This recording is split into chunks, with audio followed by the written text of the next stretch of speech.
জুবিন অনুরাগীদের যা মতামত, যা দেখতে পাচ্ছি সোশ্যাল মিডিয়াতে, তাতে গিয়ে আমার মনে হয় আসামের মানুষ বা জুবিন প্রেমী মানুষরা সিট বা সিআইডির উপর কিন্তু খুব একটা ভরসা করতে পারছে না।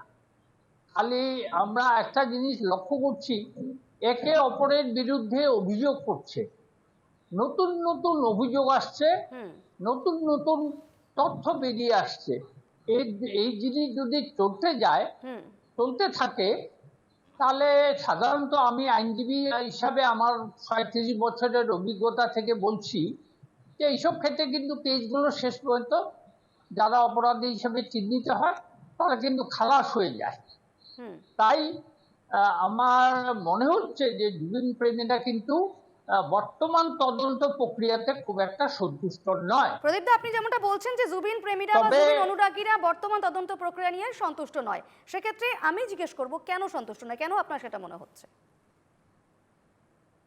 সন্তুষ্ট নয় এই কারণে, কারণ মুখ্যমন্ত্রী বিভিন্ন সময় বিভিন্ন ধরনের বক্তব্য রাখছেন, যেগুলো কিছুটা বিভ্রান্তিমূলক, মানুষের মনে বিভ্রান্তির সৃষ্টি হয়েছে, এবং নানা রকম রাজনৈতিক কার্যকলাপের মাধ্যমে যেভাবে জিনিসটাকে এগিয়ে নিয়ে যাওয়া হচ্ছে, তাতে কিন্তু মানুষের মধ্যে ক্রমশ হতাশা আসবে বলে আমি মনে করি। আর কিছুদিন গেলে পরে কিন্তু জুবিন অনুরাগীরা যে কোনো ধরনের সিদ্ধান্ত নিতে পারে, যেটা সরকার বা বিরোধী দল বা আসামের মানুষের জন্য খুব একটা ভালো হবে না। এটা আমার অভিজ্ঞতা দিয়ে আমি বলছি।